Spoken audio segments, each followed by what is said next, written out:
नमस्कार, जय हिंद। आप सभी का स्वागत है। कहा जाता है नास्ति ज्ञान समम चक्षुः, और इसका मतलब है कि आपकी आंखें तो होंगी, पर जब ज्ञान के साथ आप चीजों को देखेंगे तो आप उसको अप्रिशिएट कर पाएंगे, आप उसको रेस्पेक्ट दे पाएंगे। तो कोशिश करिए जितना अर्जित कर सकते हैं ज्ञान, उतना ही बेहतर आपका चक्षु या फिर लोचन होते चले जाएंगे, and you can see the things what is really required to be seen. आइए देखते हैं आज हमें क्या पढ़ना था न्यूज़पेपर में। ठीक-ठाक खबरें हैं और उसमें से अपने लोग निचोड़ भी निकाल सकते हैं। पहला जो टॉपिक है वो इंटरनेशनल ऑर्डर की थीम में है हमारे, और कहा जा रहा है ये लोग 2 मिल रहे हैं यहाँ पे। बाइडेन और शी जिनपिंग मिल रहे थे, यूएस में ही बातें चल रही थी इनके ऊपर। ये लोग घूम रहे थे वहाँ पे, हाथ भी मिलाया इन्होंने। पर बात ये है कि जब हाथ मिला रहे थे तब तो ठीक बातें कर लेते हैं, बट जैसे ही दूर-दूर होते हैं अलग-अलग बातें करते हैं। इन्होंने मिलिट्री टाइज़ को तो वापस से सेटअप कर लिया है। पर जाते-जाते बाइडेन साहब ने बोल दिया है कि देखो वो डिक्टेटर ही है वो। तो शी जिनपिंग अभी थोड़ा फिर नाराज़ है कि मुझे डिक्टेटर बोल दिया है, वो कुछ बोलेंगे। तो अभी ये मामला ऐसे ही चलता रहेगा। ताइवान के ऊपर एकदम साफ है, यूएस ने कुछ बोलने की कोशिश अगर की तो चाइना ने क्लियर कर दिया कि मुझे आप प्रोवोक मत करें, और मेरे पास ऑप्शन खुला हुआ है कि मैं फ़ोर्स को यूज़ करके ताइवान को कभी भी हथिया सकता हूँ। इसीलिए let's let's have a very normal meeting here, अभी आप मुझे मत उकसाओ। तो ये यहाँ पे चीज़ें कल देखने को मिली हैं। अब हो सकता है ये लोग 2022 में भी मिले थे एक बार, अभी 23 के एंड में मिल रहे हैं आके, तो ये दूसरे मीटिंग्स में ही मिलते रहते हैं बस जाके। देखते हैं अब इनका रिलेशन क्या होगा, क्योंकि इन लोगों का कहना है कि हम 2 बड़े इकोनॉमीज़ हैं और हम दोनों को साथ रहना चाहिए। पर फिलहाल इन दोनों की जो आइडियोलॉजी है वो बिल्कुल भी साथ नहीं लगती। दूसरा जो आज हमें पढ़ना था वो है इंटरनेशनल ऑर्गेनाइजेशन के तहत UNSC seeks humanitarian pauses corridors in Gaza. Now it is after too many days now कि इसने कुछ बोलने की कोशिश की है। यूएनएससी जब बना था तो मुद्दा ये था कि आप पीस और स्टेबिलिटी लेके आएंगे पूरे विश्व में, पर ऐसा हो नहीं पा रहा है। यूएनएससी बहुत चूज करके पिक करता है चीजों, क्योंकि यूएनएससी खुद परेशान है बहुत चीजों से। एक तो सबसे बड़ा वीटो का इसका जो एक परेशानी है, कोई भी जो 5 मेंबर है वो वीटो उसमें से कोई भी कर सकता है। दूसरा, ये अच्छे से रिप्रेजेंटेटिव बॉडी है नहीं।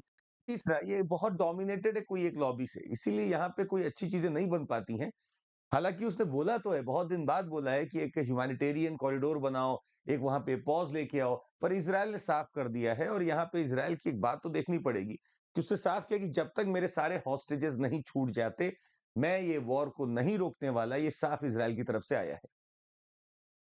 तीसरा एक कॉन्सेप्ट था इकोनॉमिक पॉलिसी का, India cuts the windfall tax on diesel and crude oil. तो ये पता होना चाहिए हमें कि विंडफॉल टैक्स क्या होता है।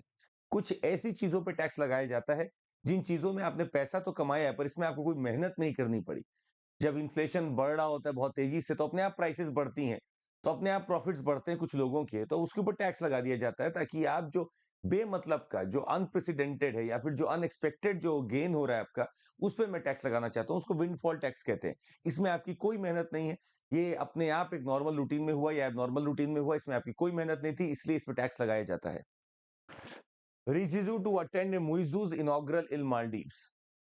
मालदीव्स में मुइज़ू साहब जीते हैं और उनका होने वाला है तिलक अभिषेक, और तिलक अभिषेक में जब वो पहुंचेंगे तो कोशिश किया जाएगा। वो वैसे बुलाया तो गया था honourable prime minister Modi ji को, और पॉइंट है कि वो अभी शायद वॉइस फॉर जो साउथ का एक वर्चुअल मीट करना है उसमें वो बिजी हैं।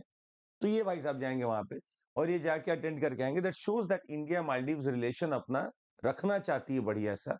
मालदीव्स ने भी भेजा, ये भी अच्छी बात थी, और इंडिया वहां पे जाके प्रेजेंट कर रहा है अपने आप को, ये भी एक अच्छी बात है। That we are opening up the channel so that this relationship goes on. Muizzu ने अपना टोन अब चेंज कर लिया है। पहले जब वो जीत के आए थे तो बोले थे कि इंडिया के खिलाफ ही रहूँगा। पर अब धीरे-धीरे वो बोलने लगे, नहीं, नहीं, मैं इंडिया के खिलाफ नहीं हूँ। मैं बस मालदीव्स के साथ हूँ। तो अगर इंडिया के फोर्सेस को मैं बोल रहा हूँ कि वो यहाँ से जाए, तो मैं किसी और फोर्स को यहाँ नहीं बुलाऊँगा। ऐसा नहीं है कि मैं चाइना की फोर्स को बुलाऊँगा। ये मुइज़ू का कहना है। हालाँकि नाशीद ने इनकी पार्टी छोड़ी है, जो अभी स्पीकर भी थे वहाँ पे। तो कुछ ना कुछ खटपट ज़रूर दिख रही है हमें यहाँ पे। Let's see what the things are going to turn over. Russia steps up attacks on Avdiivka in east Ukraine.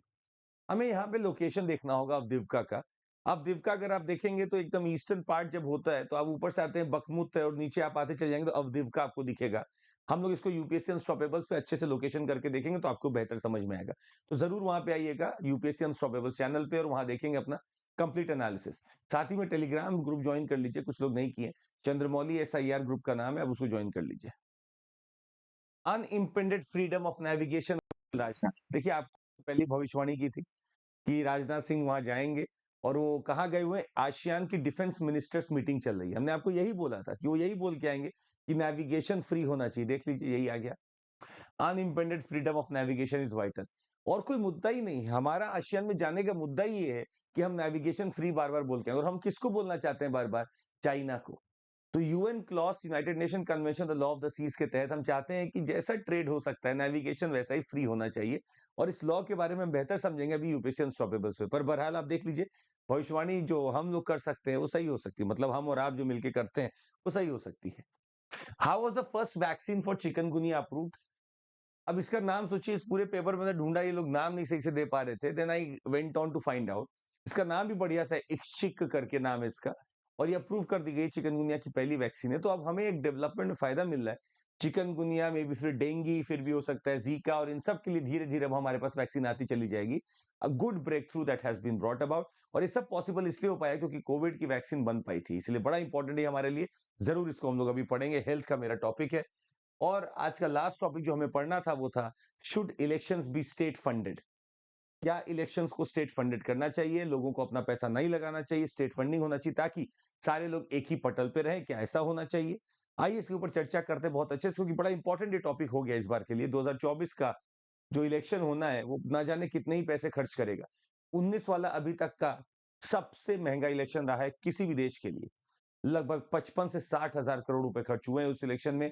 देखना ये है कि इस बार कितना होता है। पर पॉइंट ये सब वो पैसा है जो कहीं ना कहीं हार्ड अर्नड है, और ये कहीं ना कहीं घुस के पॉलिटिकल गैलरीज में खर्चा करवा देता है अपने आप को।